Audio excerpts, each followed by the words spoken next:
en total libertad de preguntar, de interrumpir la clase, no hay ningún problema, al contrario. Se hace más lindo cuando ustedes hablan y participan, interrumpen, ¿no? No tengan miedo. Para eso es esta clase. Justamente es una clase sincrónica, si bien es virtual, no es presencial, pero de manera virtual están presentes justamente para que ustedes puedan preguntar. Porque si no, directamente grabamos un video y lo subimos y ya está. No habría mayores diferencias. Entonces vamos, ¿me avisan si están viendo cuando ven la pantalla compartida? Buenas tardes, profesor. Sí, ahí se ve. Bueno, buenas tardes, gracias. Bioelectricidad, ¿no? Pusimos este título, porque vamos a hablar un poco de bioelectricidad, o sea, en realidad los impulsos nerviosos que se propagan a través de los nervios, de las fibras nerviosas, son impulsos eléctricos, se producen por cambios en las corrientes, en las cargas eléctricas, ¿sí? Vamos a ir viendo eso. Entonces, la electricidad es una forma, para darle una definición muy simple, es un tipo de energía, ¿sí? Que se puede convertir o transformar en otros tipos de energía, y se la puede definir como un flujo de electrones, una corriente de electrones que viaja siempre a favor de un gradiente, o sea, de una diferencia de concentración, desde donde hay un exceso de electrones, o sea, una gran cantidad de electrones, es decir, zonas electronegativas, muy electronegativas, hacia una zona donde hay un déficit de electrones, es decir, zonas electropositivas. Y justamente el viaje de esos electrones o esas cargas eléctricas es lo que determina la propagación de ese impulso eléctrico, y justamente esas son las señales que se propagan a través de los nervios. Si ustedes se ponen a pensar, cuando ustedes quieren mover un músculo, por ejemplo, un músculo del pie, ustedes envían la señal del cerebro. ¿Cuánto tiempo demora en responder ese músculo que está en el otro extremo del cuerpo, en el pie? ¿Mm? Demora, pero fracciones de segundos, ¿sí? O sea, la respuesta es prácticamente instantánea. ¿Por qué? Porque viaja, es un impulso eléctrico, o sea, viaja a una velocidad muy alta. Si la señal fuese de otro tipo, por ejemplo, si fuese una señal química, la que transmitiría o la que transmitiría, sí, o valga la redundancia, la señal, esa respuesta demoraría más, porque la velocidad de propagación sería mucho más lenta. Entonces, esa alta velocidad de propagación se debe o se obtiene gracias, se logra gracias a señales eléctricas, es decir, que se transmiten a una gran velocidad. Esas señales eléctricas que se transmiten a lo largo de las fibras nerviosas de la membrana, ya sea de la neurona o de las fibras nerviosas de los nervios, se transmite como un cambio de cargas, como una inversión de cargas eléctricas a nivel de la membrana.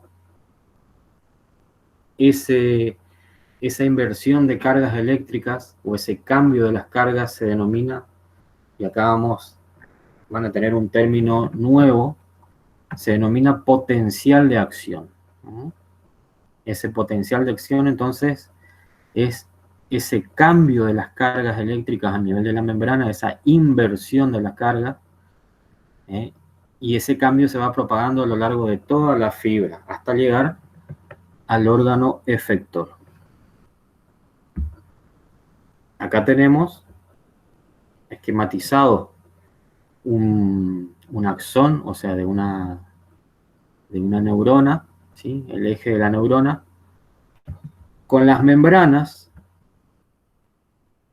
¿sí? Obviamente esto está recubierto en todo su diámetro, pero acá únicamente, como es un corte sagital, tenemos únicamente dos líneas rectas que simbolizan una pequeña parte de la membrana, y en este caso esa membrana se encuentra en reposo con respecto a sus cargas eléctricas. Es decir, cuando tenemos cargas eléctricas positivas por fuera y negativas por dentro, se dice que la membrana está en reposo, ¿sí? Pero siempre estamos hablando de lo que ocurre inmediatamente por fuera y por dentro de la membrana, ¿sí?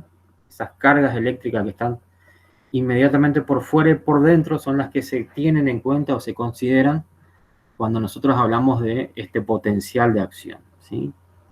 Porque el cambio ocurre a nivel de la membrana. Este potencial de acción, ¿en qué consiste? En que por un instante estas cargas se van a invertir, ¿sí? Donde acá es positivo por fuera y negativo por dentro, esto se invierte y se torna negativo por fuera y positivo por dentro. Y este cambio es el que viaja a lo largo de toda la membrana. Ese cambio es el que viaja y es lo que se conoce como el potencial de acción, ¿sí? Entonces, de esa manera es como se transmite la señal nerviosa a través de las fibras nerviosas o a través de las neuronas. En este caso, como vamos a estar hablando específicamente de músculos, vamos a referirnos a motoneuronas, es decir, las fibras nerviosas que transmiten la señal que se va a ver transformada en una respuesta por parte de los músculos.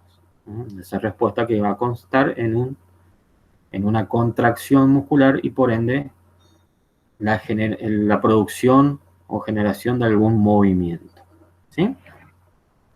Eso por un lado, eso con respecto a el potencial de acción. Entonces les recomiendo que anoten qué es lo que es el potencial de acción, anoten en su cuaderno. Consiste en una inversión o cambio de las cargas eléctricas inmediatamente por afuera y por adentro de la membrana, ya sea de la fibra nerviosa o de la neurona. ¿Lo puede repetir, profe? Sí. Estaba tomando agua, por eso hice la pausa.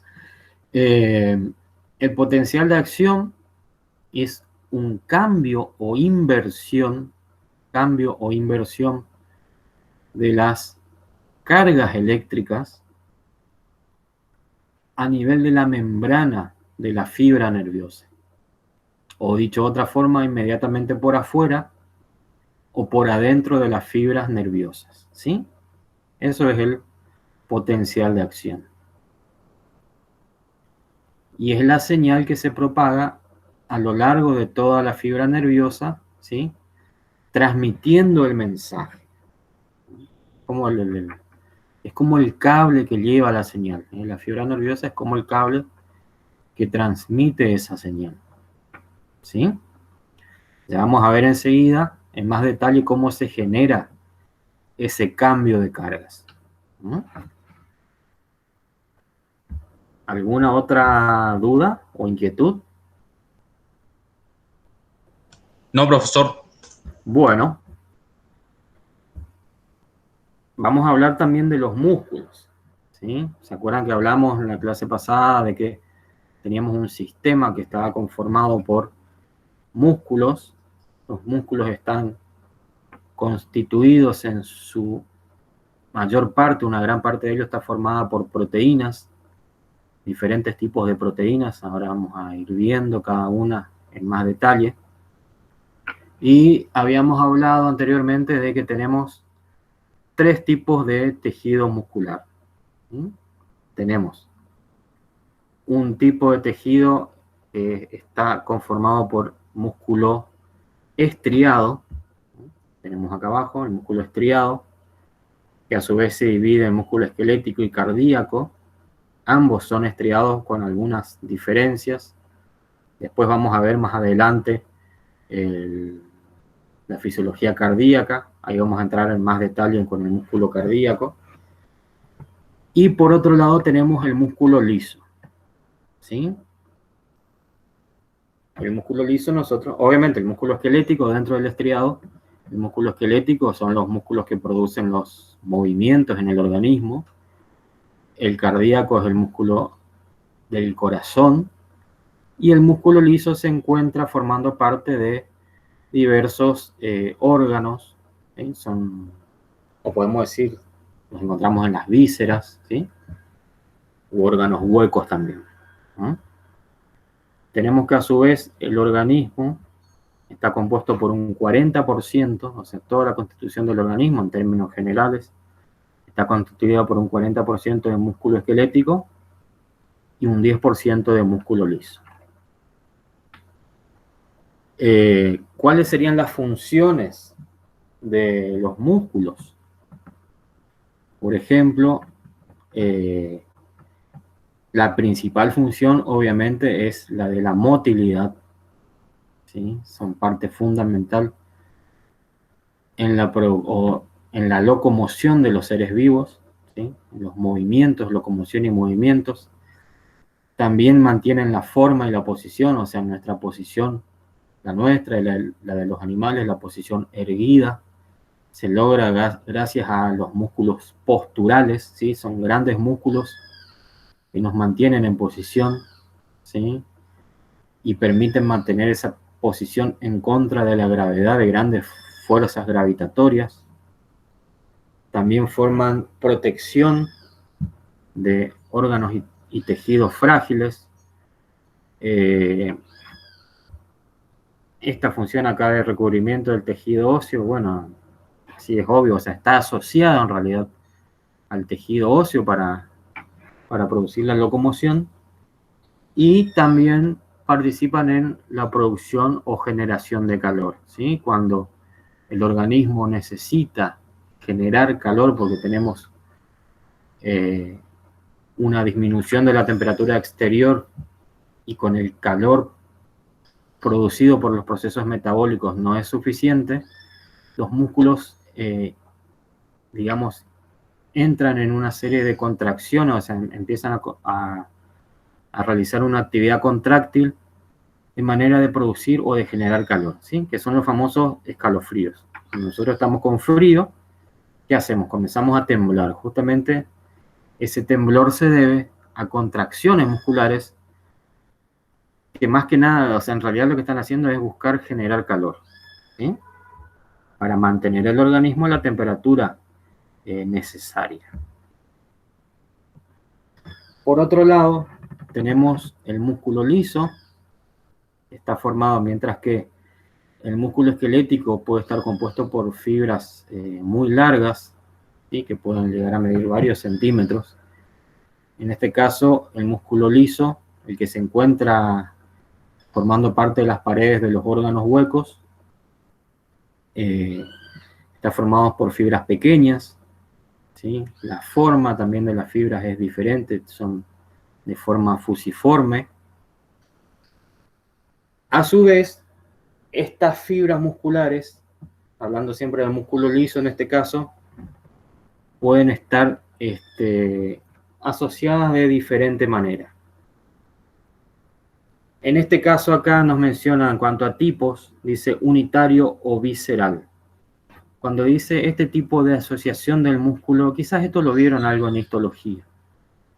Cuando habla de músculo unitario o visceral, se refiere a que está compuesto por una asociación de una gran cantidad de fibras musculares. Y esas fibras musculares unidas entre sí actúan como un todo, o sea, actúan en conjunto. Por eso se llama unitario. Por ahí el nombre nos confunde porque yo digo, el músculo liso unitario, y pienso inmediatamente en que está compuesto por una fibra muscular porque dice unitario. Pero no, es todo lo contrario. Se llama unitario en realidad porque son varias fibras musculares que actúan como una sola, en realidad. Por eso se llama unitario, ¿no? Son un montón, una gran cantidad de fibras que actúan como un solo músculo, como una sola fibra en realidad están actuando. Por eso se llama unitario. Y también se llaman visceral porque su ubicación preferencial es en las vísceras, ¿sí? Se encuentran en las vísceras. Pueden estar asociadas en capas, es decir, eso sí lo vieron en histología, por ejemplo, las capas del intestino, ¿sí? Tenemos diferentes capas musculares. ¿Se acuerdan que tenemos capas longitudinales, capas circulares, y después tenemos incluso capas que están debajo de la mucosa, ¿no? La famosa muscular de la mucosa, ¿sí? Se asocian en capas y siempre actúan como una única unidad. De ahí el nombre de unitario, entonces, ¿sí? Y lo que les permite actuar como un conjunto único es que tiene cuerpos, como acá se observa en este esquemita, acá a la derecha, tiene como cuerpos densos en la membrana de la fibra que se unen a los cuerpos de otras membranas, o sea, de membranas de otras fibras musculares, y eso permite, digamos, que una fibra se encuentre anclada a la otra. Entonces, cuando se produce la contracción, todas traccionan entre sí. O sea, una les tira a la otra, que a su vez les tira a la otra, y así sucesivamente. Es como cuando entre muchos nos prendemos de una soga y tiramos entre todos, ¿sí? Esto mismo hacen estas fibras musculares al estar unidas por esos puntos de adhesión.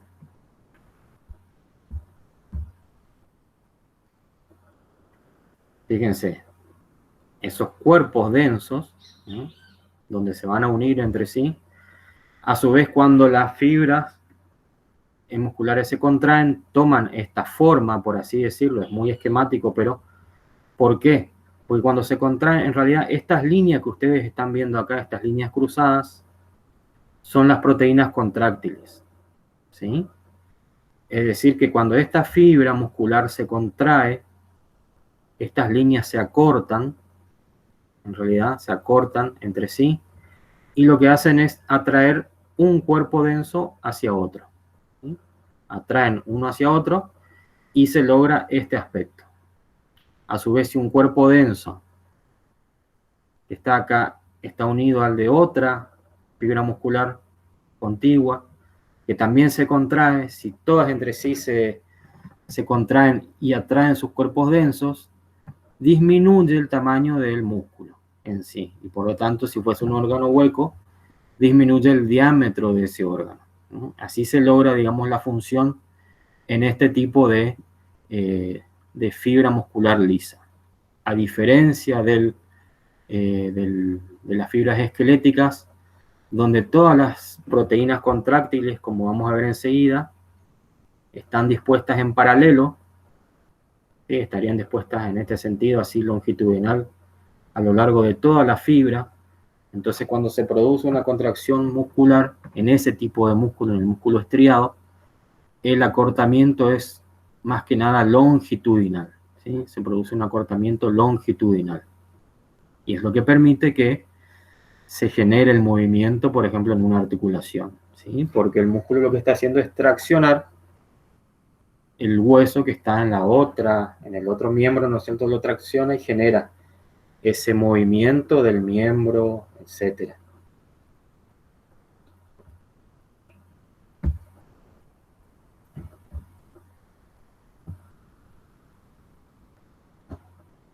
Y por otro lado,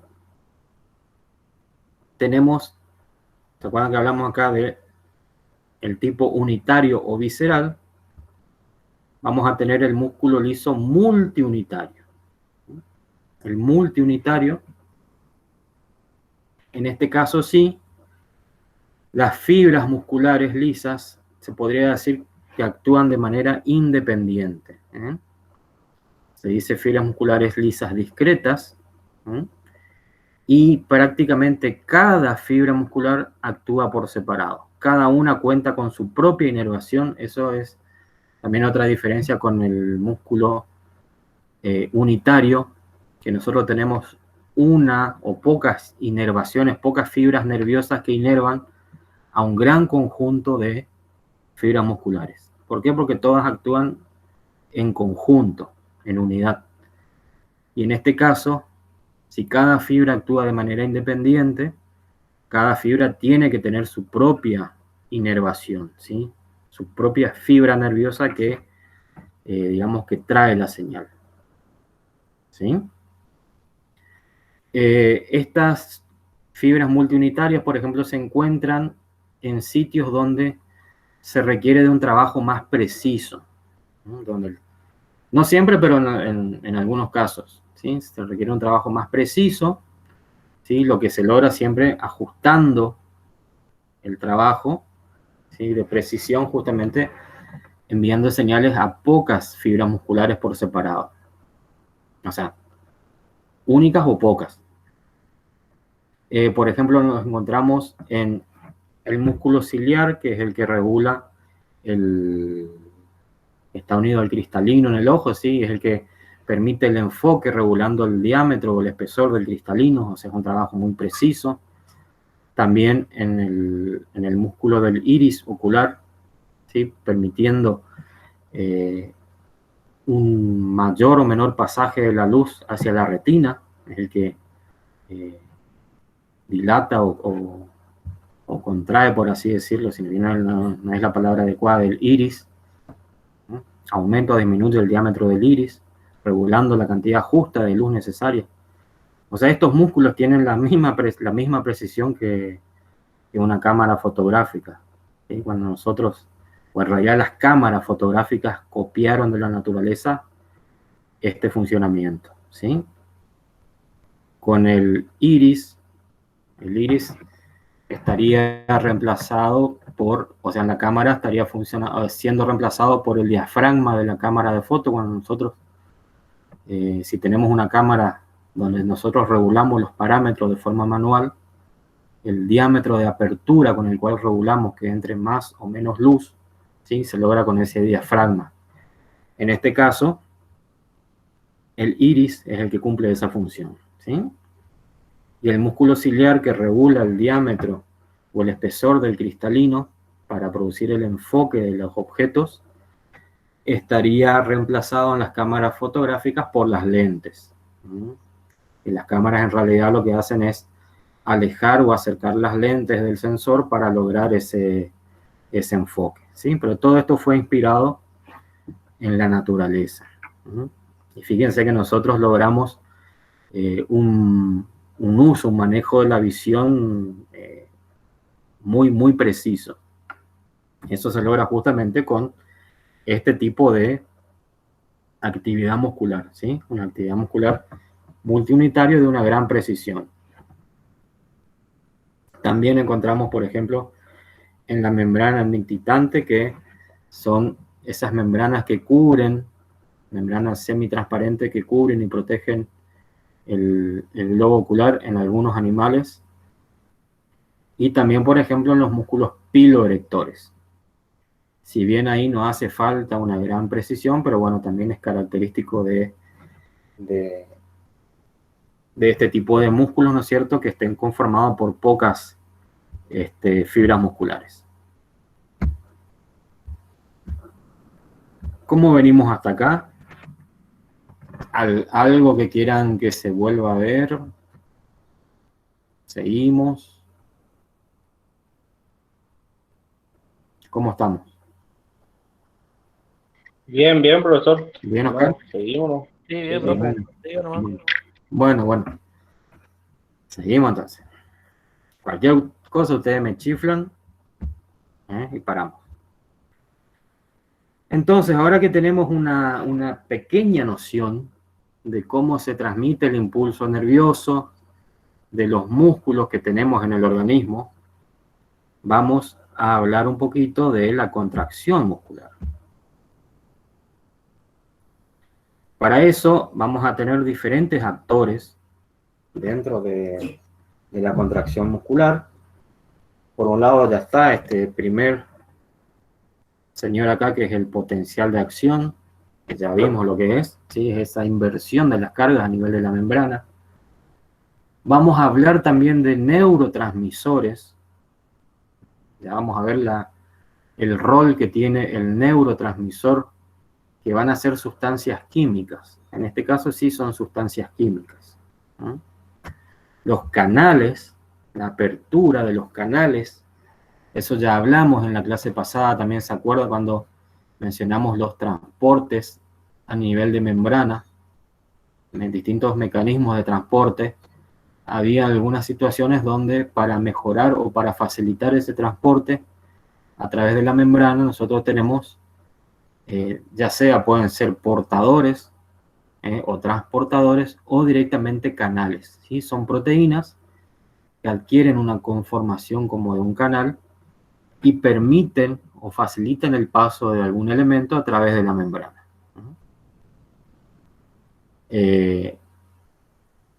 Bueno, acá tenemos los distintos, cómo esto se viene. Esto en realidad está en un orden cronológico de sucesos, ¿sí?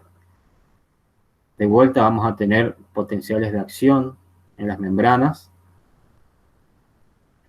El proceso de contracción propiamente dicho, vamos a ver cómo se contraen los músculos y cuál es el rol del calcio.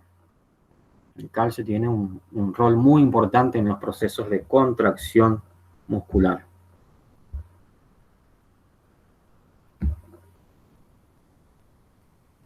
Vamos a hablar de un mecanismo deslizante. Cuando nosotros hablemos de contracción muscular, imagínense sus dedos, ustedes toman sus dos manos, abren los dedos y meten unos dedos entre los otros, y se produce un deslizamiento de los dedos de ambas manos. O sea, cuando ustedes abren los dedos, ¿sí? E intercalan los dedos entre sí de ambas manos, y se empiezan a acercar las manos, ambas manos, una hacia la otra, ¿qué ocurre con los dedos? Se van deslizando uno entre otro, ¿sí? Algo así ocurre con la contracción muscular. Vamos a tener proteínas que van a presentar un mecanismo de desliz, unas entre otras. Y eso es lo que va a permitir justamente la contracción muscular, el acortamiento, ya sea de la fibra muscular y por ende del músculo, ¿sí? Estos actores principales son la miosina, la actina, la troponina y la tropomiosina. Ahí están puestas los tres juntos, actina, tropomiosina y troponina, porque esas tres, digamos que actúan en conjunto en un determinado momento. Y a su vez, las que se catalogan, todas estas son proteínas. Miosina, actina, tropomiosina y troponina son proteínas. Las proteínas contráctiles propiamente dichas son la miosina y la actina, ¿sí? Son las que producen este mecanismo deslizante, que es el que desencadena la contracción muscular. Y a su vez también hay una íntima relación entre actina, tropomiosina y troponina, como vamos a ver enseguida. Vamos viendo bien por partes, vamos entrando a poquito en el tema. Un tema complejo, ¿sí? Así que paciencia.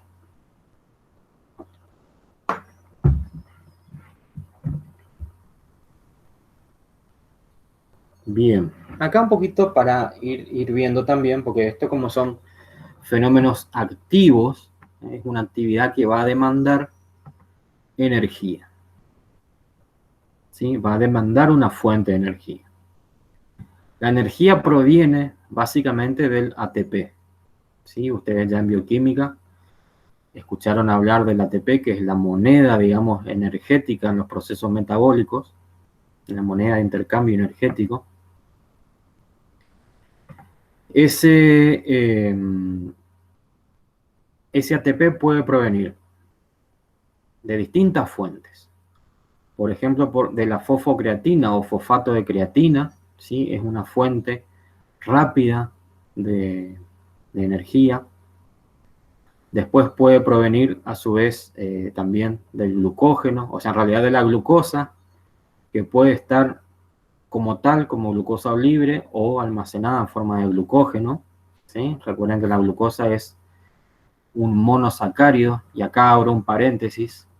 Ustedes, para entender fisiología, tienen que tener presentes muchos conceptos o conocimientos que vieron en bioquímica, o sea que si no se acuerdan tienen que repasar bioquímica. Sí, te escucho.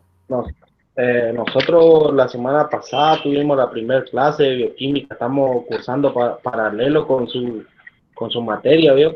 Ah, Vimos la introducción de bioquímica. Lo que tuvimos fue química. química. ¿Y qué Sí, vieron, sí. Oscar? ¿Qué vieron en química? Así en general, a grandes rasgos, ¿qué vieron? Vimos orgánica y inorgánica y nos quedó algunos temas que no pudimos terminar de dar. ¿Y no vieron, por ejemplo, química biológica? O sea, eh, proteínas, hidratos de carbono, lípidos. Sí, sí, también vimos. Claro, por eso. Por eso, si yo, por ejemplo, les hablo de glucosa y les menciono la glucosa, ¿ustedes saben a qué me refiero cuando digo glucosa? Sí, eso dimos ahora en la primera clase de bioquímica, ya estuvimos viendo eso. Ah, bien, pero lo están viendo ahora, este año. Sí, sí, Ok, la semana pasada tuvimos la primera clase. entiendo. Sí, sí, está bien, perfecto. Te agradezco, Oscar, por la aclaración, gracias, porque eso me permite saber, digamos, qué información están manejando. Sí, porque hoy justo la profesora que tuvimos clase dijo que tenemos que tener en cuenta las materias que estamos cursando, son todos similares, ¿viste? Sí, Una se complementa con la otra y ahora justo que usted estaba explicando eso, ¿sí?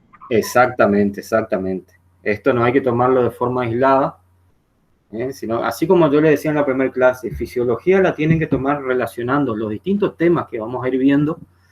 Ustedes tienen que ir relacionando los temas. Cuesta un poquito más, pero cuando uno relaciona, entiende. Porque si uno no relaciona, está estudiando de memoria, o sea, repitiendo, memorizando como loro, y muchas veces no entiende y ese conocimiento no dura mucho tiempo. Mientras que, si bien siempre en realidad está mal dicho o está mal empleado el término estudiar de memoria, uno dice, no hay que estudiar de memoria. No, o sea, siempre se estudia de memoria, uno siempre usa la memoria para estudiar. Eso está mal. Se estudia de memoria, se memorizan las cosas.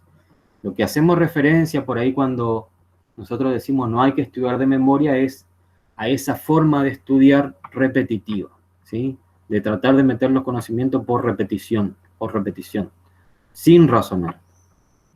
¿Sí? Eso es lo que mal llamamos estudiar de memoria, ¿no? O repetir como loro. Entonces, la forma correcta, adecuada de estudiar es relacionando los temas, ¿sí? Obviamente eso implica lectura, pero una lectura más comprensiva.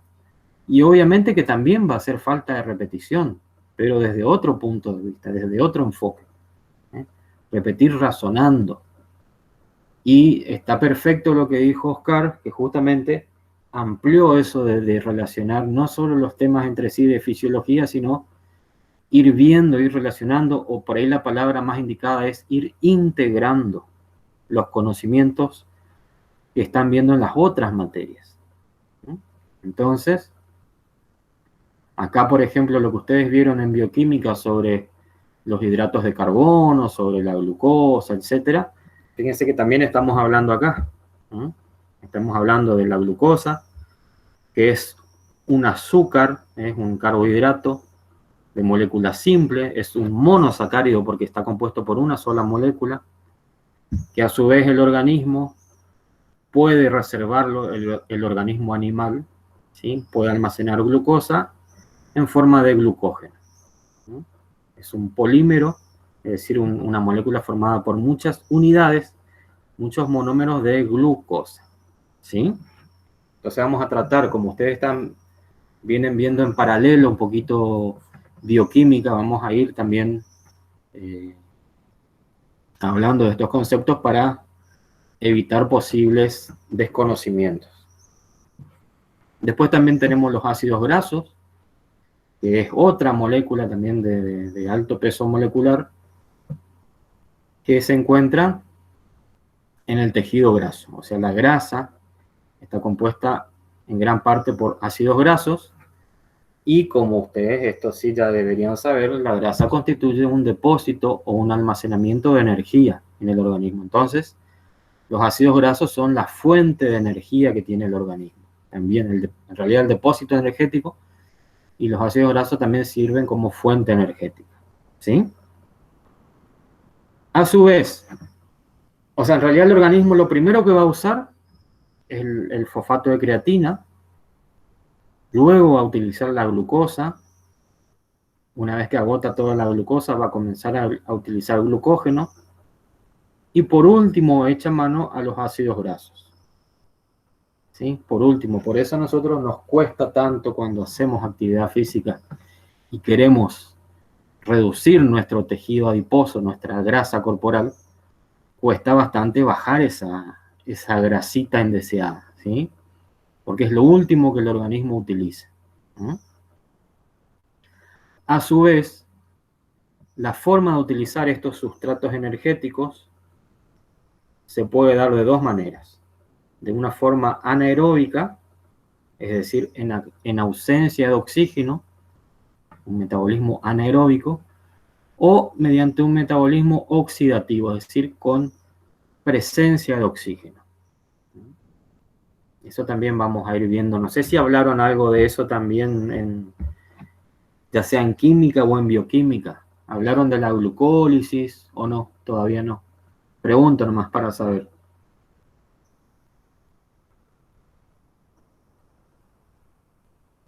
Oscar, ¿estás? No, todavía no, profe. Todavía no. ¿No vieron la glucólisis? No, profesor. Perfecto. Perfecto. Era para saber nomás. Estos metabolismos, ya sea el anaeróbico o el que se realiza en presencia de oxígeno, el metabolismo oxidativo, son diversas formas de obtener energía a partir de los sustratos que me van a proveer la energía.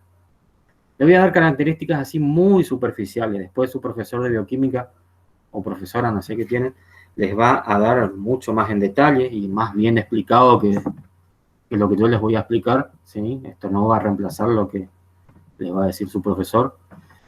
Pero en resumen o en síntesis, los metabolismos anaeróbicos son una forma rápida de obtención de energía, ¿sí? O sea, la forma rápida de obtener energía es mediante el metabolismo anaeróbico, pero la desventaja que tienen es que tienen poco rendimiento, o sea, la cantidad de energía obtenida por unidad de sustrato es baja,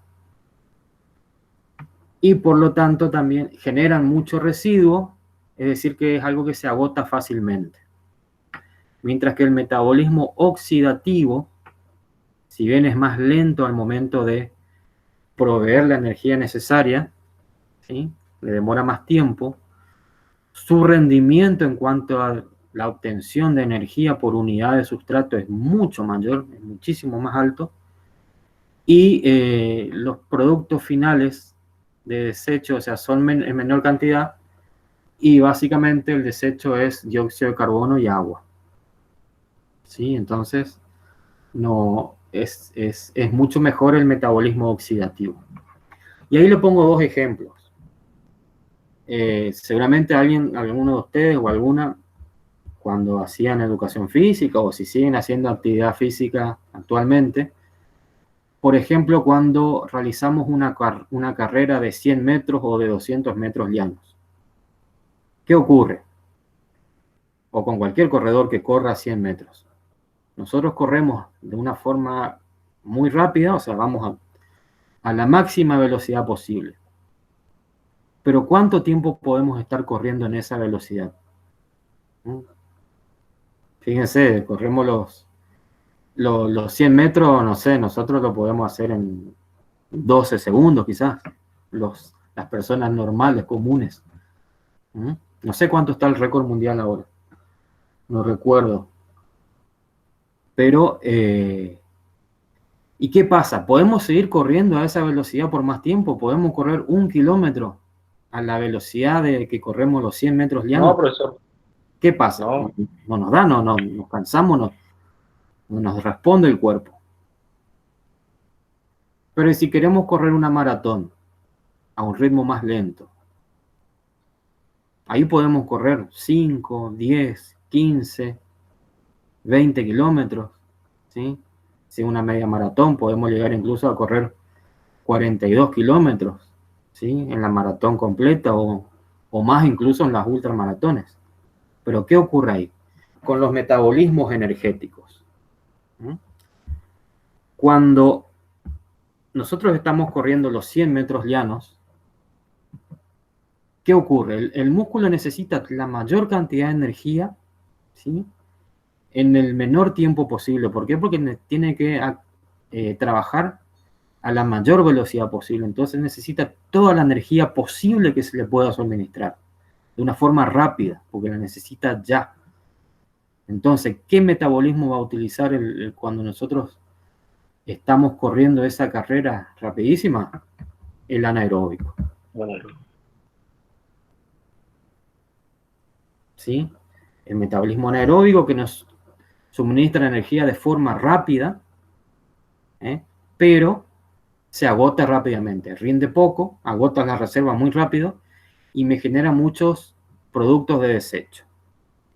Mientras que si nosotros vamos a correr una maratón, donde yo tengo que estar en actividad muscular durante varios minutos, incluso horas, ¿no?, 1 hora y media, 2 horas corriendo, yo necesito un suministro de energía constante a lo largo de ese tiempo. O sea, necesito un metabolismo que sea eficiente, porque me tiene que otorgar la mayor cantidad de energía posible por unidad de sustrato energético.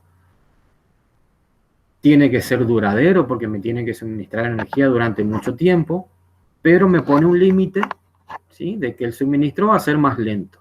Entonces mis músculos pueden trabajar durante todo ese tiempo, solo que a un ritmo mucho menor, ¿sí? Por lo tanto, cuando corremos una maratón, ¿sí?, lo hacemos a una velocidad menor que cuando corremos una carrera de corta distancia, ¿sí? 100 metros, 200 metros llano, y si corremos 400, está bien, corremos rápido, pero no tanto como los 100 metros. Y hasta ahí nomás. ¿Se entiende esa diferencia de los metabolismos? Sí, profesor. ¿Sí?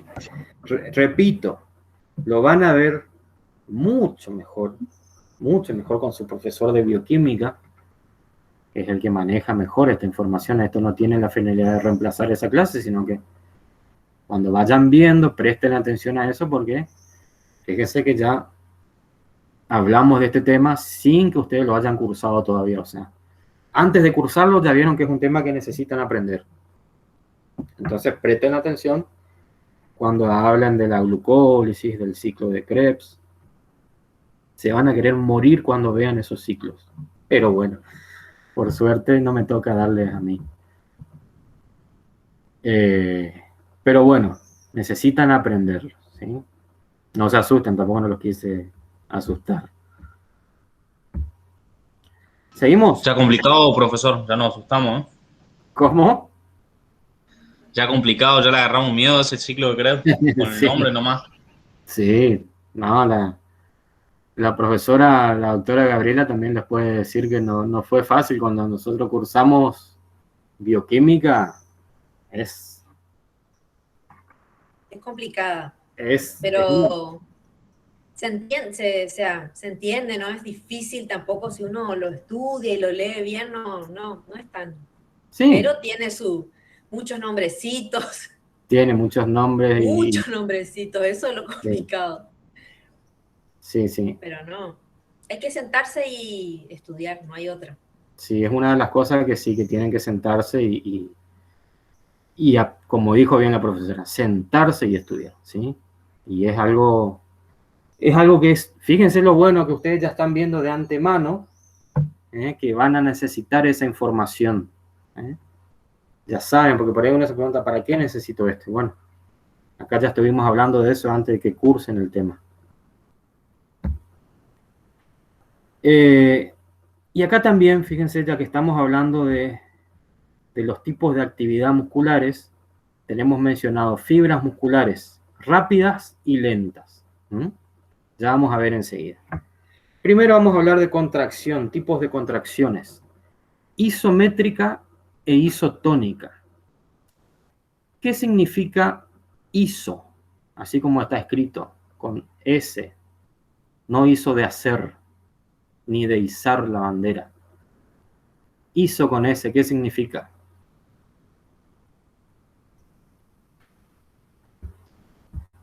el sufijo iso.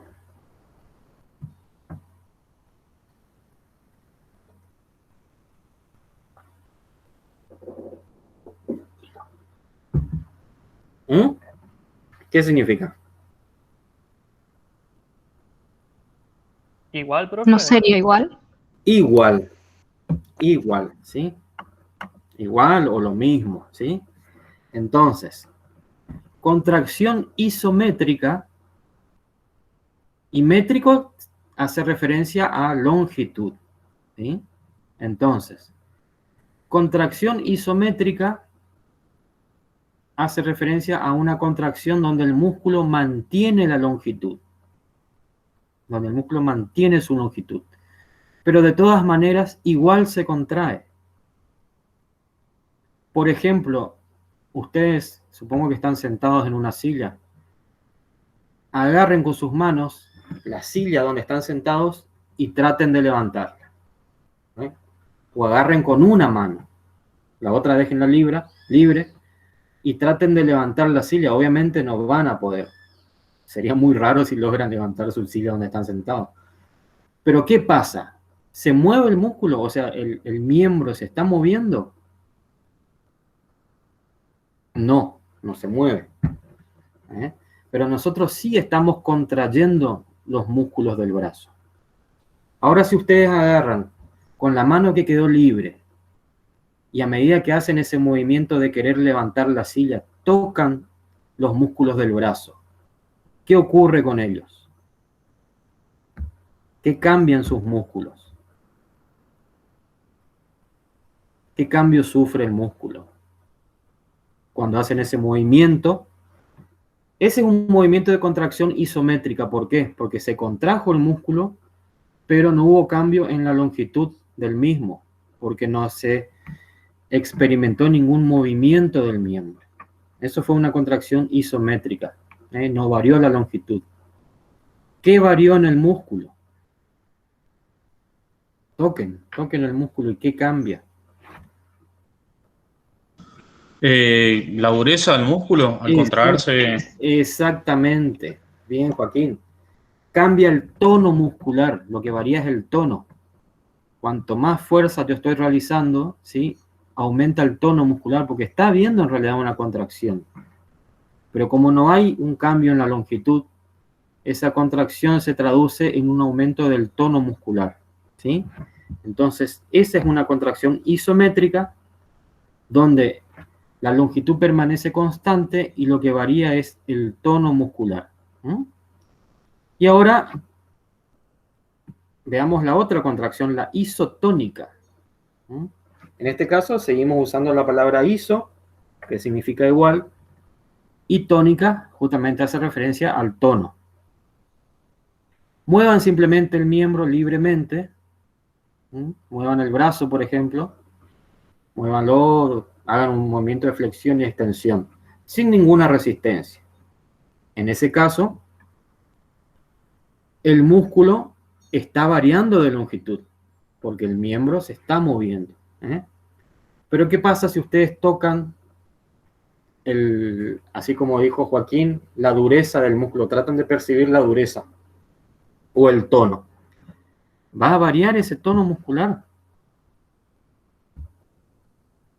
Si no hay ninguna resistencia al movimiento, el tono muscular prácticamente no recibe variación, ¿sí? Lo que varía es la longitud del músculo. Entonces, en ese caso, estamos frente a una contracción isotónica, ¿eh? Se mantiene el tono y lo que varía es la longitud. Obviamente, de acuerdo a la fuerza opuesta a ese movimiento, a la intensidad de la fuerza opuesta, ambas contracciones pueden verse combinadas, o sea, pueden estar combinadas. Yo puedo tener, cuanto más fuerza tengo que vencer en ese movimiento, la contracción tiende más hacia ser isométrica, ¿sí? Se mueve menos, y lo que más varía es el tono. Y viceversa, cuanto menos resistencia tengo al movimiento de ese miembro, lo que más se va a mantener o tiende a mantenerse constante o a variar menos es el tono, y varía más la longitud. ¿Sí? Eso con respecto a los tipos de contracciones. Y después tenemos tipos de fibras musculares. Acá ya estamos hablando de músculo esquelético, o sea, de esto que comenzamos a hablar en proceso de contracción muscular. Si bien no les aclaré al principio, nos estamos refiriendo a músculo esquelético. Ya dejamos de lado el músculo liso. Hoy nomás hicimos una introducción y una pequeña descripción detallando un poco más el músculo liso porque es el que más se diferencia de los otros. Cuando nosotros hablamos de fibras musculares rápidas y lentas, nos referimos al tipo de actividad muscular que van a realizar. Cuando, por ejemplo, hablamos de fibras rápidas, son aquellos músculos locomotores que son los músculos de velocidad, los músculos que nos permiten trasladarnos a una gran velocidad. Mientras que las fibras musculares lentas son más que nada de movimientos más, como su nombre lo indica, de movimientos más lentos, o incluso incluimos acá a los músculos posturales, es decir, los que nos permiten mantener nuestra posición erecta en contra de las grandes fuerzas gravitacionales. Sin esos músculos posturales nosotros directamente nos caeríamos al piso, tanto seres humanos como animales. Esas fibras musculares, y esto está muy relacionado con lo que hablamos hace un ratito de los metabolismos energéticos, las fibras musculares lentas, ¿qué les parece? ¿Qué tipo de metabolismo van a utilizar? ¿Anaeróbico u oxidativo? Las fibras musculares lentas. Oxidativo, profesor. Oxidativo, es decir, van a requerir, perfecto, van a requerir una gran cantidad de oxígeno. ¿Quién va a traer el oxígeno a los músculos? ¿Cómo va a llegar el oxígeno a los músculos? ¿A través de quién? A través de la sangre. A través de la sangre. Por lo tanto, los músculos que presentan fibras musculares lentas van a tener un color más rojizo, un color más rojo, y también por eso se los denomina fibras musculares rojas o directamente músculos rojos, por su color rojo más intenso. En el otro caso, en las fibras musculares rápidas, como ya vimos hoy, el metabolismo energético que van a utilizar estos músculos, al requerir energía de manera rápida, va a ser el anaeróbico, no van a necesitar tanta sangre. Por lo tanto, la irrigación sanguínea a este tipo de músculos va a ser menor. Estos músculos van a presentar una tonalidad más clara, o sea, obviamente no son blancos, pero presentan un color menos intenso que las fibras rojas, que el músculo lento, perdón. ¿Sí? Por lo tanto, genéricamente, o sea, se le pone un nombre, por decirlo, si al otro lo llamamos músculos o fibras rojas, en este caso vamos a llamarlas fibras blancas. Pero ojo, hago la aclaración, no son blancos, ¿sí? Son de un color rojo menos intenso que las fibras lentas, ¿sí?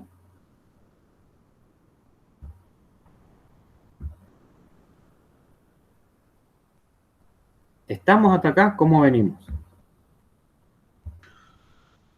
Bien, profesor, bien. Bien, Se entiende bueno. todo. Bien, profesor. Bien. Bueno, venimos con... Justamente venimos 1 hora exacta de clase. Vamos a pasar un poquito esta diapo, la número 13, y vamos a ver más, vamos a entrar a ver un poquito más el mecanismo íntimo de contracción muscular, de cómo funciona todo. Esto que está acá, esta imagen que está acá, ¿sí? Sería lo mismo que esta que vimos hoy, ¿sí? Esto acá, esta membrana que está positiva por fuera, negativa por dentro, sería lo que está esquematizado acá. Esta sería una de las membranas. Fíjense, positivo por fuera y tenemos cargas negativas por dentro. Pasa que acá este dibujo tiene algunos signos también positivos rojos, pero es lo más adecuado que encontré en cuanto a esquema. En teoría, acá yo tendría signos negativos, fíjense que afuera no tengo. Entonces, ¿qué ocurre durante el potencial de acción? Estas cargas positivas que yo tengo por fuera están dadas por el sodio. Es decir, esto que vimos acá hoy, lo positivo por fuera, ¿sí?, está dado por el sodio. Tengo una gran cantidad de átomos de sodio por fuera, que son los que me generan esa electropositividad externa. Cuando ocurre un estímulo, ¿sí?, que desencadena el potencial de acción, ¿qué va a ocurrir? Se van a abrir canales para el sodio. Y el sodio va a ingresar por un gradiente, por una diferencia de concentración. Entonces, ¿qué va a ocurrir con las cargas eléctricas? Voy a tener electropositividad por dentro y electronegatividad por fuera. Eso es lo que ocurre o lo que ocurre cuando se desencadena el potencial de acción. ¿Cómo se produce esa inversión de cargas? Por la apertura de canales. Son canales rápidos para sodio. El sodio ingresa rápidamente, atraviesa la membrana, ingresa a la parte interna de dicha membrana, ¿sí? Y esto provoca una inversión de las cargas. ¿Ahí está? Y eso es lo que se va a propagar por toda la membrana y es lo que transmite el impulso. Si estamos hablando de una fibra nerviosa, el impulso nervioso, y si estamos hablando de una membrana muscular, ya es el potencial de acción propiamente dicho, es la señal. Posteriormente, esa electropositividad externa se restituye gracias a la bomba de sodio y potasio. Recuerden que la bomba de sodio y potasio lo que va a hacer es quitar 3 moléculas de sodio y me va a meter 2 de potasio. Y con eso se restituye nuevamente después las cargas positivas por fuera de la membrana. Siempre estamos hablando, cuando hablamos de potencial de acción, hablamos de lo que ocurre inmediatamente en contacto con la membrana, ¿sí? No lo que está pasando acá en el otro extremo, sino lo que está pegadito a la membrana, por dentro, por fuera y por dentro. Entonces, cuando este impulso nervioso se propaga en forma de potencial de acción a lo largo de la neurona o de la fibra nerviosa, y hablando de la motoneurona, es decir, la que lleva el impulso a los músculos, una vez que llega a una estructura que se llama botón terminal. ¿Por qué se llama botón terminal? Porque forma justamente como un pequeño botón y es la terminación de esa fibra nerviosa. Es donde termina la fibra y acá tendríamos el músculo, ¿sí? Entonces, una vez que llega esta señal nerviosa hasta el botón terminal, fíjense que acá ya no hay un contacto físico entre la fibra nerviosa y la fibra muscular, ¿sí? Este potencial de acción ya no se puede transmitir porque no hay un contacto físico estrecho.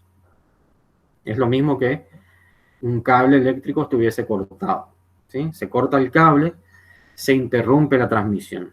Acá lo mismo, ¿sí? Se cortó el cable y ese impulso nervioso en forma de potencial de acción no se puede transmitir más. Por lo menos la señal de esta forma no se puede transmitir. Tenemos que cambiar a otro tipo de señal.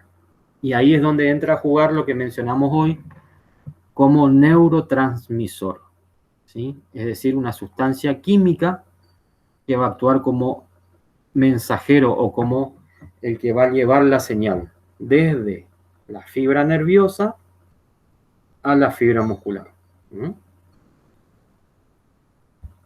A ver si acá se ve mejor. Acá tenemos, ¿sí? Llega, esta sería la fibra nerviosa en su parte terminal. Pierde la vaina de mielina y forma pequeños botones. De acuerdo al tamaño, obviamente, eso depende del tamaño de la fibra nerviosa. Puede formar un botón o varios. ¿Sí? Y esto acá sería la fibra muscular. Si bien, si nosotros observamos así rápidamente, parece que hay un contacto directo. Si observamos en más detalle, acá a la derecha, un esquema más detallado del botón terminal, vemos que no hay un contacto físico directo. No se produce un contacto físico. ¿Está? Entonces ahí es donde... Y fíjense otra cosa. Este botón tiene acá pequeñas vesículas. ¿Ven como pequeños redonditos que tenemos? Son pequeñas vesículas, pequeñas bolsitas con algún contenido en su interior. Esas vesículas justamente lo que contienen es el neurotransmisor. Contienen el neurotransmisor, que es el que va a llevar esa señal o que va a continuar con la señal luego de que se haya cortado este espacio físico. ¿Cuáles son los acontecimientos? Cuando llega el impulso nervioso al botón terminal, en este botón terminal ocurren cambios en su membrana y uno de esos cambios que suceden es que cambia la permeabilidad al calcio. Cambia la permeabilidad al ion calcio extracelular. Calcio que está por fuera de la célula.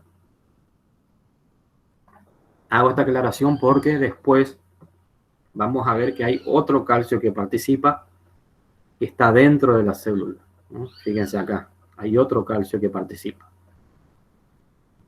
En este caso llega la señal nerviosa, cambia la permeabilidad del calcio, ingresa el calcio al botón terminal y cuando ese calcio ingresa, eso desencadena que esas vesículas que yo les mostré hoy acá, esas vesículas se fusionan con la membrana del botón terminal, se rompen, por así decirlo, y liberan el neurotransmisor. Ese neurotransmisor, en este caso, en este tipo de unión neuromuscular, es la acetilcolina. Anoten ese nombrecito, ténganlo ahí porque vamos a hablar mucho de la acetilcolina. Ese es el neurotransmisor. Una vez que se libera, vayan siguiendo los pasos, ¿sí? Es como un cuentito, como una película. Una vez que se libera la acetilcolina, ¿cómo actúan los mensajeros químicos? Ellos actúan siempre con un receptor, o sea, tiene que haber alguien en algún lugar que me capte la señal, que capte el mensaje, si no, no sirve de nada. Entonces, a nivel de la membrana, yo no sé si acá no hay dibujito. Incluso la membrana, acá donde llega el botón terminal, la membrana de la fibra muscular realiza una invaginación, ¿sí? Y a su vez también más invaginaciones pequeñas. Todo ello es con la finalidad de aumentar la superficie de contacto. En esta superficie de contacto de la membrana citoplasmática de la fibra muscular, vamos a tener receptores para la acetilcolina. Tenemos receptores para la acetilcolina, que cuando la acetilcolina liberada del botón terminal se une a esos receptores, acá no está dibujado el receptor, cuando se une a los receptores, ahí ocurren otros cambios, ¿sí? Y sería la continuidad de la señal que venía viajando a través de la fibra nerviosa. Y los cambios que van a ocurrir van a ser nuevamente una alteración en la permeabilidad para el sodio, pero esta vez es a nivel de la membrana de la fibra muscular. cambia la permeabilidad para el sodio, se vuelve más permeable. ¿Por qué? Porque como muestra acá el dibujo, se abren los canales para sodio, se abre el canal, puede ingresar el sodio y se desencadena en la membrana muscular un nuevo potencial de acción. O sea, en realidad es la continuidad del potencial de acción que venía viajando acá, a través de la motoneurona. ¿Mm? Este potencial de acción va a viajar en ambos sentidos. Va a viajar hacia nuestra derecha y hacia nuestra izquierda. ¿Sí? Llevando la señal nerviosa. Es como que ocurre acá una transducción de la señal. Hay como acá un cambio. Se transforma la señal en un momento, pero luego continúa otra vez el potencial de acción. ¿No? Ese potencial de acción, en algún momento, o sea, en realidad tiene que penetrar la fibra muscular. Tiene que llegar al interior. Nosotros dijimos hoy que el potencial de acción, ¿dónde ocurre? Únicamente ocurre a nivel de membrana. ¿Sí? No puede extenderse por sí mismo hacia el interior. Solamente este cambio eléctrico ocurre a nivel de la membrana, ya sea de la fibra nerviosa o del músculo, como en este caso acá, de la fibra muscular. Pero en determinado momento, a ver, no tengo el dibujito, no.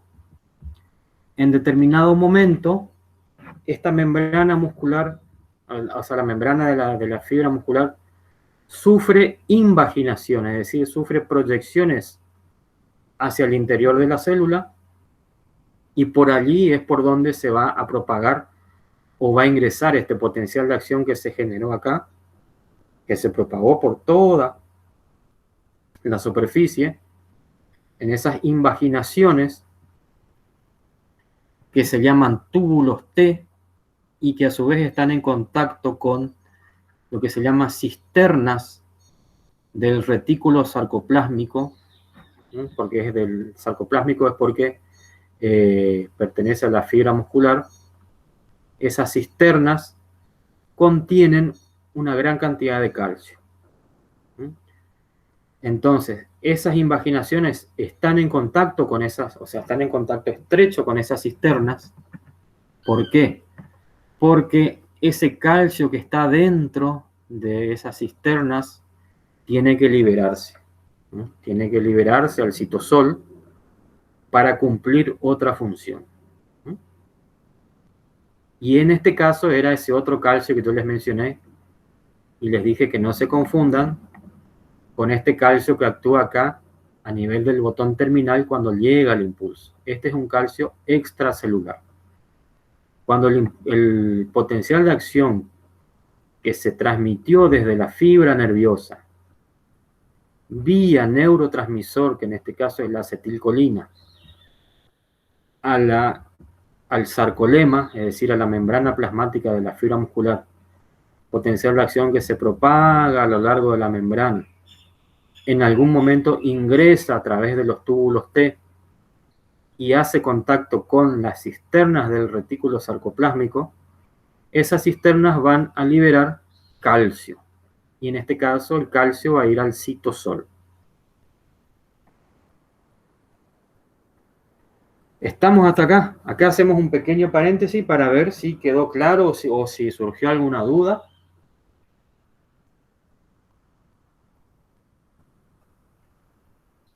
Si quieren que explique de vuelta. Si quieren que sigamos. Por mí, profesor, si usted quiere explicar de vuelta, explique, bastante complejo el sistema. Bien, no hay ningún problema, Oscar. Al contrario, prefiero explicar de vuelta y que se entienda. Entonces, tenemos en claro que...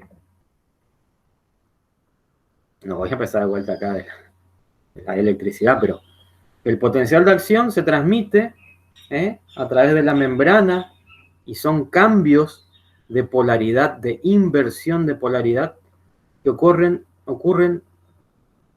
pura y exclusivamente a nivel de la membrana, inmediatamente por afuera y por adentro, ¿sí? Ese cambio de potencial, ¿cómo se produce? por cambios en la permeabilidad al sodio, al ion sodio. Se abren canales para el sodio y ese sodio ingresa a la célula. Ese ingreso de grandes cantidades de iones sodio con carga positiva es el que provoca que ocurra esta inversión de cargas. Esto pasa a ser negativo por fuera y positivo por dentro. Y ese cambio de carga se propaga a lo largo de toda la fibra,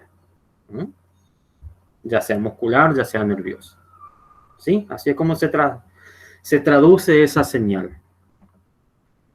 Una vez que el impulso, que ese potencial, decimos impulso nervioso, pero es un potencial de acción, llega a la terminación de la fibra nerviosa, en esa terminación se forma un botón, es como que se engrosa, se pierde la vaina de mielina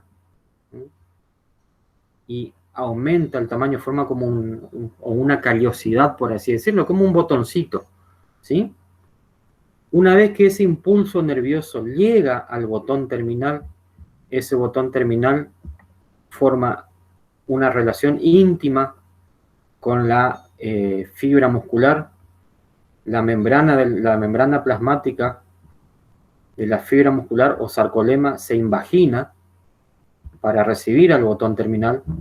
A su vez, esa membrana invaginada presenta mayores pliegues, todo esto para aumentar la superficie de contacto, ¿sí?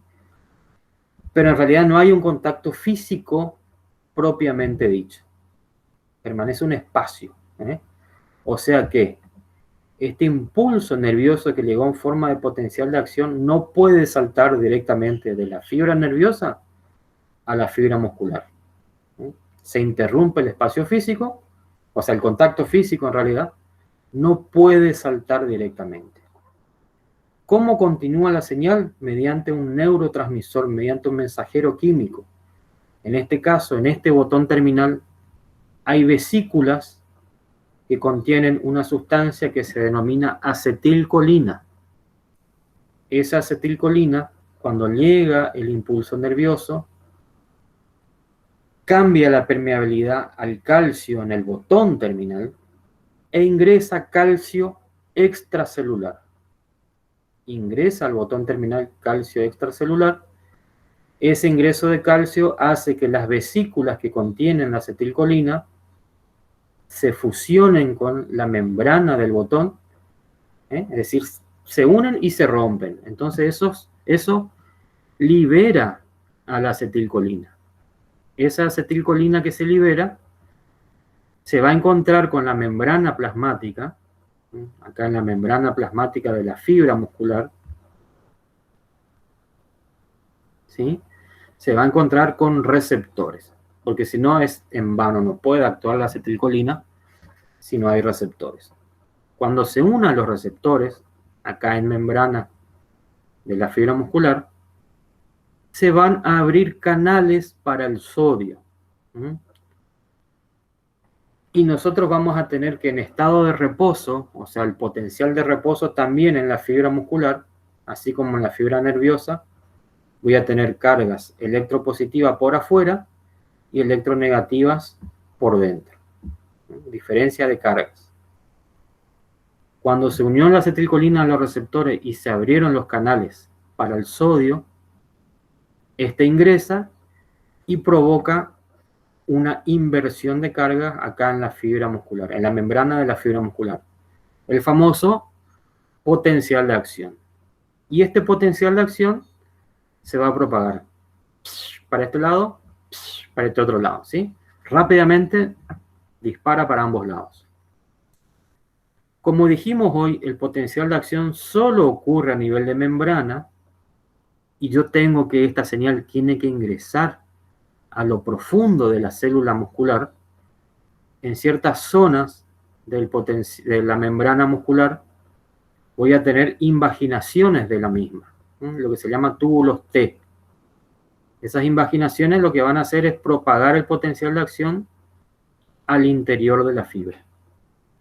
Una vez que el potencial llega al interior de la fibra, que está en contacto con cisternas del retículo sarcoplásmico, ¿sí? Que nada más ni nada menos que el retículo que ustedes conocen como retículo endoplásmico liso. En ese retículo hay una gran cantidad de calcio que, en respuesta a ese potencial de acción, se libera el calcio al citoplasma de la fibra muscular. ¿Sí? Y ahí culmina lo que sería la transmisión del impulso nervioso hasta el interior de la fibra muscular. ¿Sí? Ese calcio ahora enseguida va a seguir actuando, pero para eso tenemos que ver primero las estructuras contráctiles que van a estar implicadas en la contracción. Entonces, dejemos picando acá, dejemos en stand-by la parte de calcio que se liberó dentro de la fibra muscular. Y ahora vamos a ver un poquito las estructuras proteicas implicadas en la contracción muscular que yo les mencioné hoy, miosina y tropomiosina. Vamos a ver cómo están conformadas, cómo interactúan y por último terminamos integrando esa señal nerviosa que llegó con esas proteínas contráctiles, y culminamos en la contracción muscular. ¿Estamos? Es para ver dónde estamos parados. O sea que ahora nos quedamos paraditos en, digamos, la culminación de la señal nerviosa. Cómo entró hasta la fibra muscular esa señal nerviosa, todos los pasos hasta la liberación de calcio del retículo sarcoplásmico, calcio intracelular. Después vamos a ver cómo continúa actuando el calcio. Ahora vamos a ver un poco cuáles son las proteínas que están implicadas en la contracción. Tenemos por un lado la miosina. La miosina es esta que está acá. Son proteínas que tienen como una forma de bastón, tienen un eje largo y una cabecita, ¿sí? Cada molécula de miosina va a tener esta conformación. Tiene una cabecita que fíjense que se puede llegar, o sea, esta cabeza presenta movimientos, tiene como una articulación acá. ¿Sí? Se articula y puede presentar movimientos. A su vez, estas moléculas de miosina se combinan entre sí, entre varias. Acá hay varias moléculas de miosina juntas, entrelazadas entre sí, donde sobresale el bastoncito. De esa molécula entrelazada, de ese filamento de miosina, como dice su nombre, sobresale el bastón con su cabecita articulada. ¿Sí? Eso por un lado, esa es la característica de la miosina. Después la otra proteína que actúa en la contracción directamente es la actina.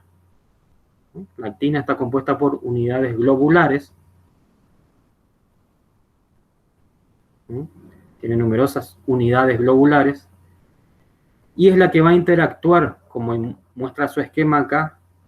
La actina interactúa con la miosina o viceversa. En realidad ambas interactúan. Donde en un primer momento, acá, vamos acá a la derecha, la cabeza de actina se une a un sitio, la cabeza de miosina se une a un sitio en la actina que se llama sitio activo o punto activo, como dice acá.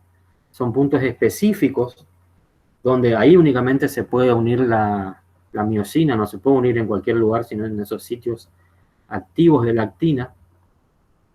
Y una vez que se une la miosina con la actina, se produce lo que se llama un golpe activo. El golpe activo no es más que nada que un movimiento de la cabecita siguiendo el sentido de la flecha, ¿sí? Acá en su articulación, ¿no es cierto?, permite el movimiento, y esta cabecita que está, por así decirlo, en forma vertical, se mueve y queda de forma oblicua, siempre unida a la actina. Entonces, ¿qué va a provocar eso? Un movimiento de la actina en este sentido, ¿sí? Hacia la izquierda, como está esquematizado acá. Fíjense que dice movimiento y una flechita que apunta hacia la izquierda. Así es básicamente. Es como una palanquita que engancha o como un engranaje.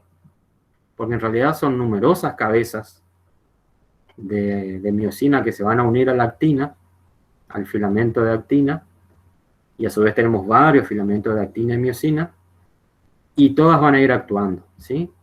Y actúan paso a paso, o sea, esta se une al sitio activo, realiza el golpe activo, realiza un golpe hacia acá, ¡prum! Estira la actina hacia ese lado, se desprende, y una vez que se desprende, vuelve a ponerse en esta posición vertical, y se une a otro sitio activo. Y una vez que se une, realiza otro golpe activo. Y así sucesivamente. Se une, realiza el golpe activo, ¡prum! Se desprende, vuelve a la posición inicial y se une a otro sitio activo. Por eso también esta teoría que explica la contracción muscular se llama teoría de la cremallera, porque se asemeja a una cremallera, ¿sí? Al sistema de la cremallera que va avanzando engranaje por engranaje, o también teoría del paso a paso. ¿Por qué? Porque cada cabecita de miosina va realizando un pasito a la vez, un pasito a la vez. Esto obviamente ocurre en millones de cabezas de miosina y a una velocidad muy alta, y es lo que desencadena la contracción muscular, ¿sí? Este movimiento entre filamento de actina y miosina. ¿Queda claro? Así bien simple explicado. ¿Quedó algo claro o no? Sí, profesor. Bueno. Sí, profesor, sí. Hago pausa nomás para tomar agua y seguimos. O sea, ya tomé. No se preocupen. Bien. Acá tenemos un esquema un poquito más visto desde más lejos. Acá estarían los filamentos de miosina, ¿sí? Intercalados con los filamentos de actina que están en verde. Y así cada tanto tenemos filamentos de actina intercalados con miosina. Fíjense que en el centro, acá de los filamentos de miosina, tenemos únicamente un color amarillo que sería el eje de los filamentos. Y donde tiene este aspecto más como rugoso son todas las cabecitas. Todas estas cabecitas que vimos acá. Acá. Todas estas cabecitas están acá. Están en toda esta parte. Y están en toda esta parte.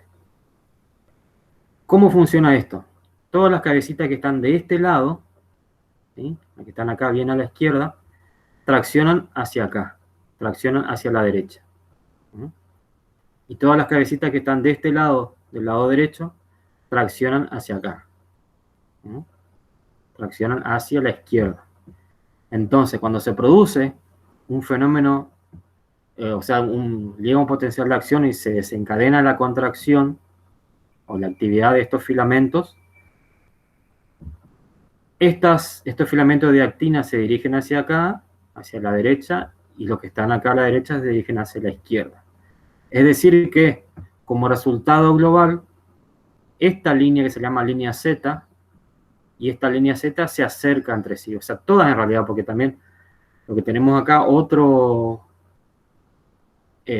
otra interacción entre miosina y actina, también ocurre lo mismo. Estos filamentos de actina que están acá a la derecha se dirigen hacia la izquierda, y estos que están a la izquierda se dirigen hacia la derecha. Y también se acorta el espacio entre estas líneas Z, ¿sí? O sea que como resultado se acercan las líneas Z entre sí y eso provoca la contracción. El espacio que existe entre una y otra línea Z es la unidad funcional de la fibra muscular, ¿sí? Es la unidad funcional porque es lo que se contrae, digamos, es la mínima unidad que se contrae y que determina la actividad contráctil de la fibra muscular. Esta es la unidad funcional. Y eso vieron que nosotros hoy mencionamos al principio una actividad, o no recuerdo bien cómo decía, de deslizamiento, ¿se acuerdan? que mencionamos. Proceso de deslizamiento, algo así. A ver, ¿dónde está?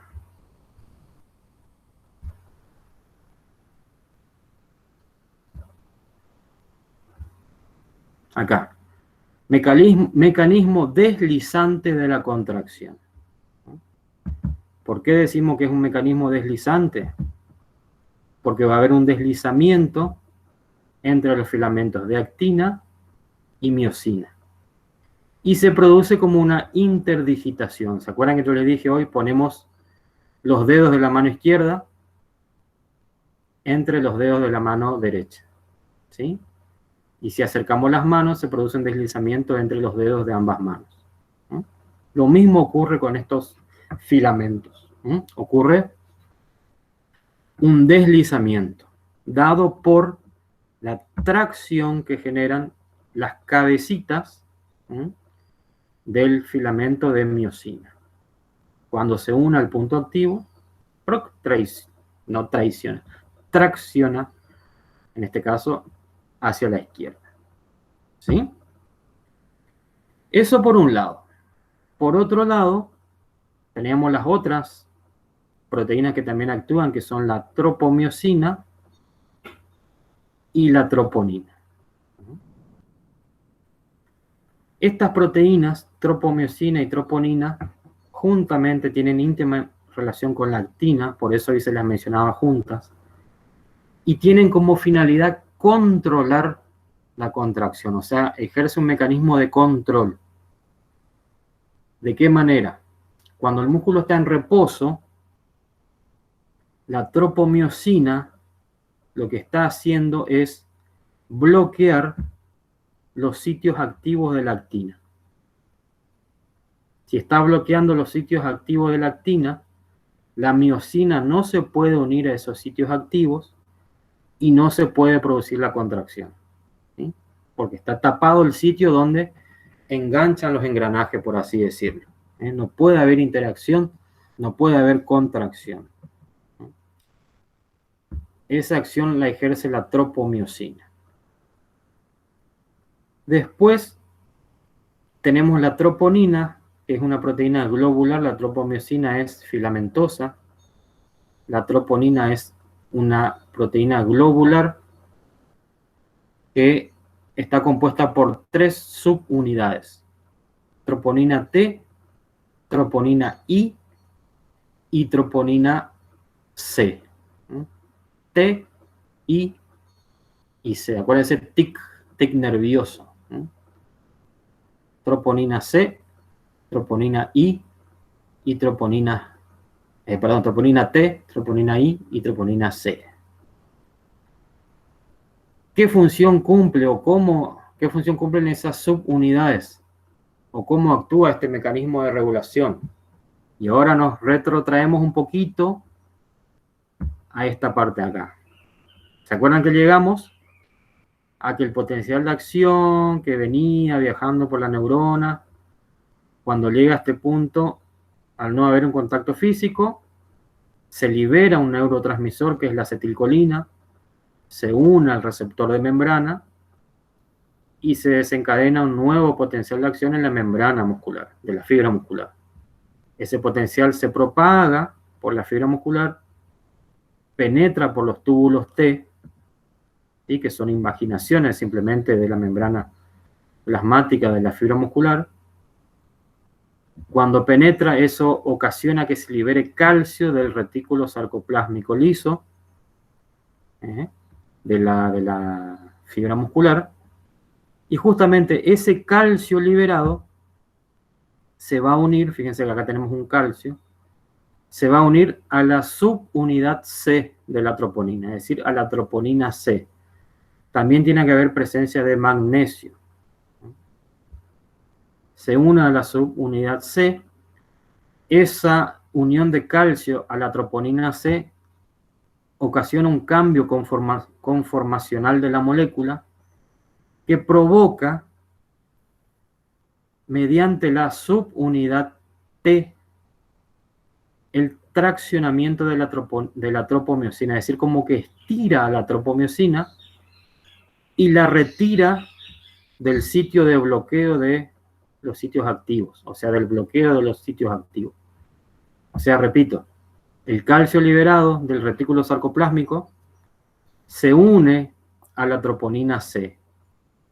Eso provoca cambios estructurales que hace que esta molécula, gracias a la troponina T que está unida a la tropomiosina, la traccione, la estire, o sea, como que la saca, le agarra del brazo y la estira, y la saca del punto de bloqueo de los sitios activos de la actina. Entonces los sitios activos quedan descubiertos y se puede unir la miosina. Se une, ¡pum!, y pega el golpe activo, ¿sí? Y así sucesivamente mientras dure el impulso, ¿sí? Y se produzca la contracción muscular.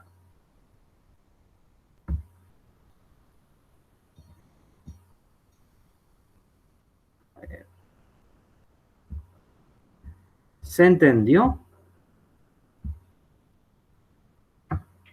Sí, sí, profesor. Sí, profesor, ¿se entendió? ¿Se entiende? Bueno, la clase que viene ustedes van a explicar esto nuevamente. No, mentira. De todas maneras, después lo vamos a ver en mayor profundidad, ¿sí? Porque es un tema bastante complejo.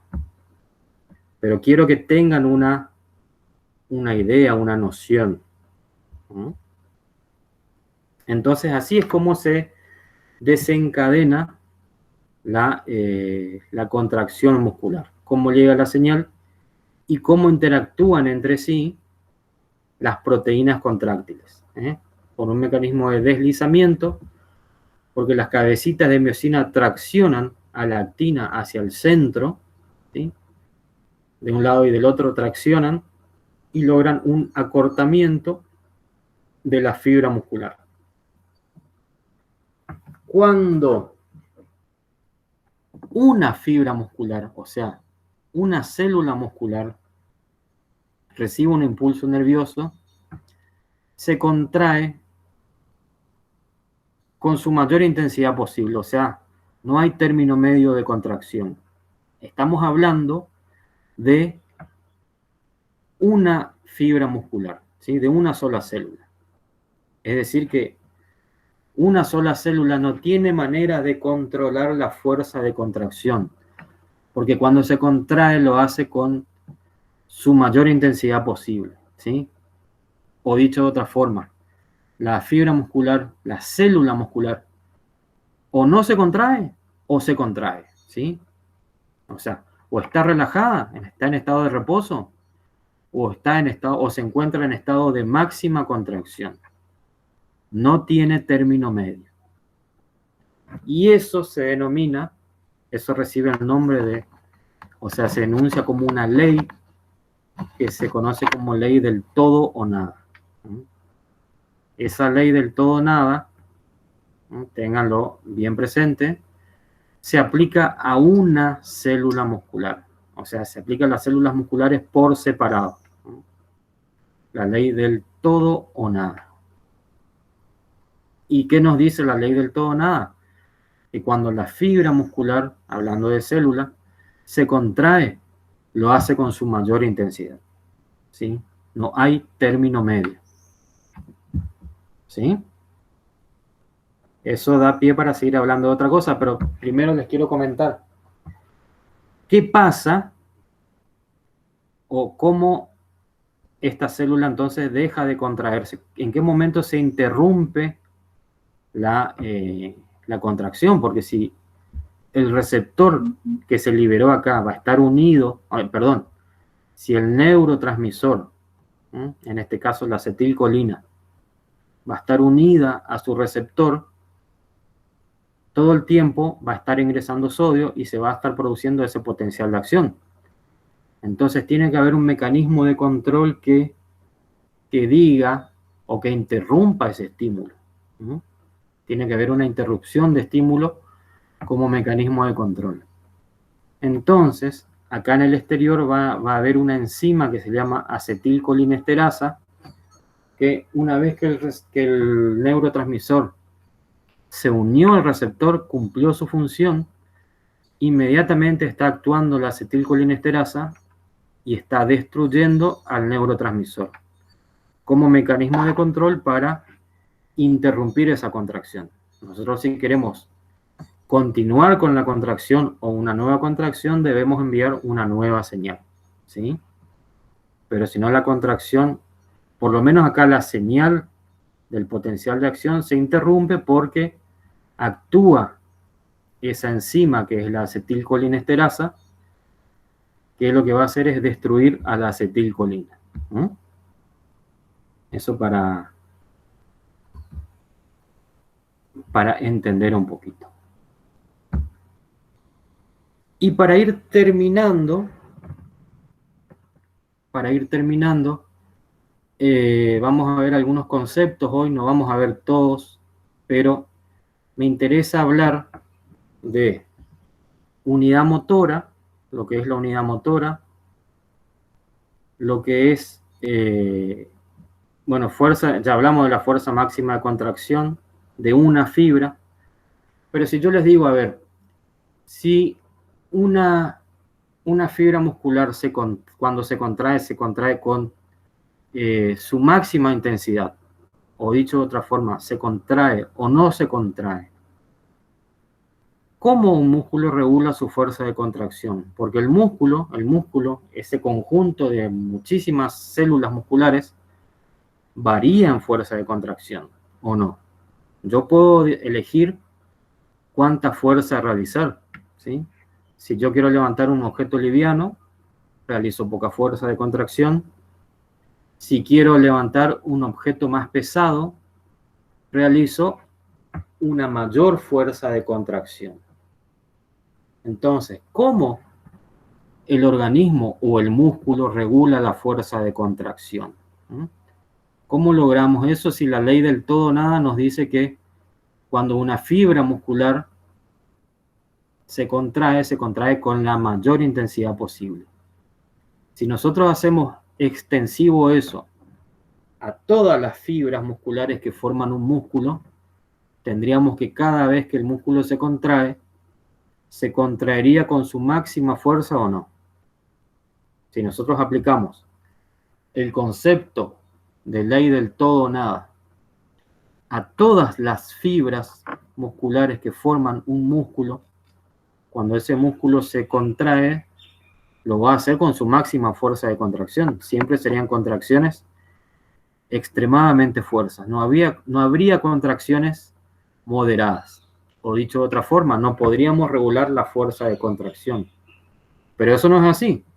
Ocurre que el músculo puede regular, o nosotros podemos regular la fuerza de contracción. ¿Cómo lo hacemos? Eso se logra gracias a esto que se conoce como unidad motora.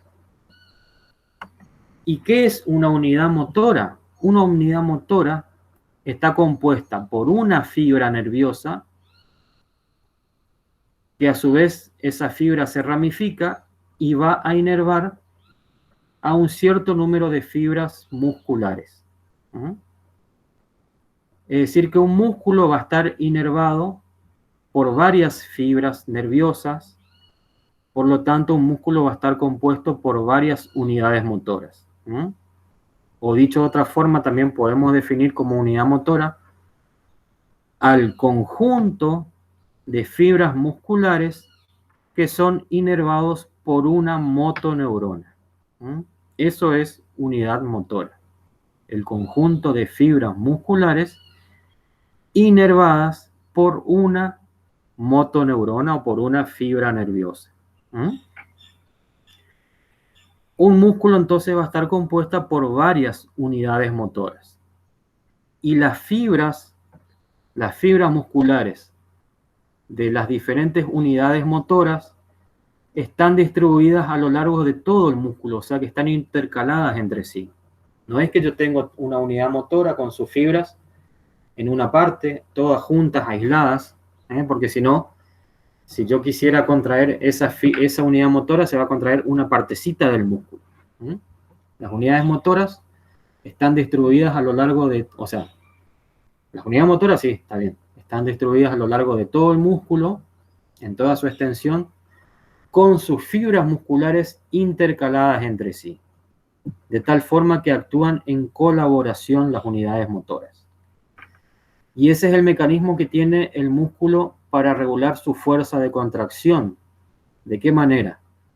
Cuando queremos hacer una fuerza de contracción moderada, baja, se activan pocas unidades motoras. A medida que aumenta o que queremos aumentar la fuerza de contracción, vamos aumentando el estímulo de más unidades motoras. Recuerden que en cada unidad motora las fibras musculares se contraen con su máxima intensidad. Pero como son pocas, no abarcan todo el músculo, la fuerza de contracción no va a ser muy grande. Pero si yo voy activando sucesivamente más unidades motoras, que van a estar todas intercaladas con sus fibras musculares, actuando, como ya les dije, en colaboración, a medida que se van activando más unidades motoras, la fuerza de contracción va a ser mayor. ¿Sí? Y esa justamente es la forma de lograr una mayor fuerza de contracción o menor, a pesar de la ley del todo o nada. ¿Sí? Ese proceso de formación, de colaboración de las diferentes unidades motoras se denomina sumación espacial.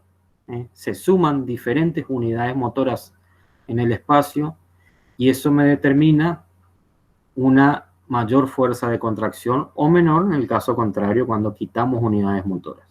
¿Sí?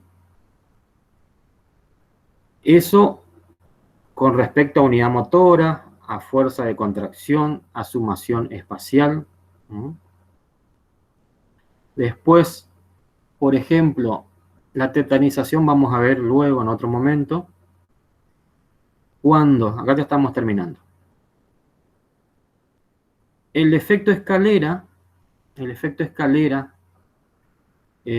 o efecto TREP también se denomina, ocurre luego de, se observa que a medida que van ocurriendo sucesivas contracciones en un determinado tiempo, no tiene que pasar mucho tiempo, cada contracción muscular se realiza con mayor fuerza, la fuerza de contracción de los músculos es mayor, porque hay una mejor disposición de las fibras, de esos filamentos contráctiles de actina y miosina, y eso determina que haya una mayor fuerza de contracción. Este principio se aplica, por ejemplo, en el precalentamiento, cuando nosotros, además de producir un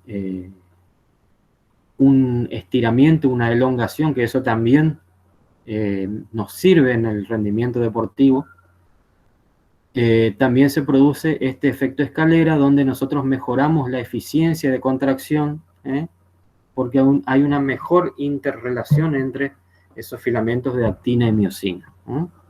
Eso se conoce como el efecto escalera. Y luego, por ejemplo, la fatiga muscular se produce cuando, y su nombre ya nos da un indicio, cuando se agotan las reservas energéticas en el músculo, o en el organismo se van agotando las reservas energéticas, ese músculo no puede continuar realizando o se ve muy dificultada la actividad contráctil, porque para todos estos fenómenos que nosotros vimos de contracción muscular, de interacción, se requiere ATP. Acá en este proceso, después lo vamos a ver más adelante en otras clases, se requiere ATP. Acá en esta contracción también se requiere la presencia de ATP, hace falta energía. Entonces, ¿cómo es? Es necesario un suministro energético y el agotamiento de las reservas lleva a una dificultad en la contracción muscular y eso es lo que se conoce como fatiga, ¿sí? A la falta o el impedimento de realizar las actividades contráctiles por agotamiento de las reservas energéticas. Después, ya para ir finalizando, esta es la última imagen. Hablemos de algunas características del músculo, por ejemplo, cuando un músculo que se encuentra en una actividad moderada a elevada puede sufrir fenómenos de aumento de tamaño. Eso también se produce por el entrenamiento. Justamente el entrenamiento, parte del entrenamiento deportivo busca el aumento de la masa muscular, y esa masa muscular puede aumentar ya sea por hipertrofia como por hiperplasia. La hipertrofia consiste en el aumento del tamaño del músculo, aumenta la masa muscular por aumento del tamaño de las células musculares, aumenta el tamaño de las fibras musculares. Mientras que la hiperplasia también es un aumento en el tamaño de la masa muscular, pero donde además de aumentar el tamaño de la fibra muscular, aumenta el número de fibras musculares, aumenta el número real de fibras musculares. Mientras que la atrofia consiste en todo lo contrario, una disminución del tamaño o de la masa muscular. ¿Sí? Justamente por falta de actividad va disminuyendo principalmente el tamaño de las células musculares, y eso conduce a lo que se denomina como atrofia, ¿no? Suele ocurrir, por ejemplo, cuando nosotros tenemos un miembro inmovilizado por cierto tiempo, vamos a ver posteriormente que el tamaño de esa masa muscular disminuye. Y eso sería todo por hoy. Quiero dejar acá, no quiero ahondar más. ¿Saben lo que es el rigor mortis, que está acá mencionado?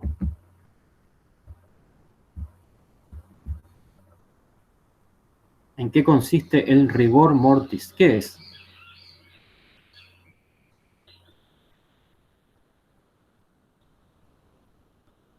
Rigidez de la muerte. O rigidez cadavérica. ¿En qué Claro, consiste? sí. ¿En qué consiste el rigor mortis? No es que cuando, digamos, muere un animal o algo y los músculos quedan rígidos. Exactamente. Consiste en una contracción permanente de los músculos, ¿sí? Una vez que el animal muere.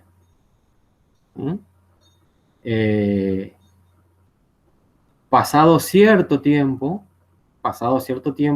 ese rigor mortis desaparece, más que nada por un proceso de autólisis, es decir, las propias enzimas lisosómicas celulares comienzan a producir una degradación de las proteínas, y nuevamente se pierde esa rigidez.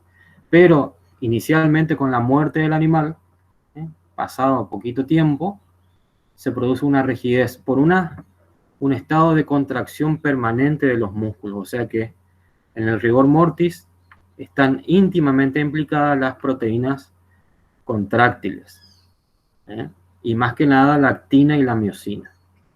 Están íntimamente implicadas, pero eso lo vamos a ver en otra clase porque hay que ver un poquito más a fondo la cuestión de los mecanismos de contracción para poder entender cómo funciona el rigor mortis.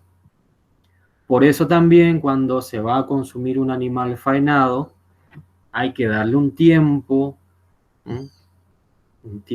prudente para que desaparezca ese rigor mortis, ¿sí? Porque si no, la carne que nosotros vamos a consumir va a ser una carne dura, un músculo contraído, ¿sí? De ahí viene entonces ese periodo de reposo de la carne faenada, del animal faenado, para que se pierda esa rigidez, ese rigor mortis.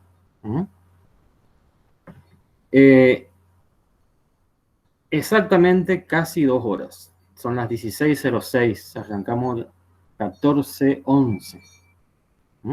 2 horas más que suficiente. Dimos un tema bastante áspero, pero vieron que es interesante el tema, ¿o no? Sí, profesor, interesante.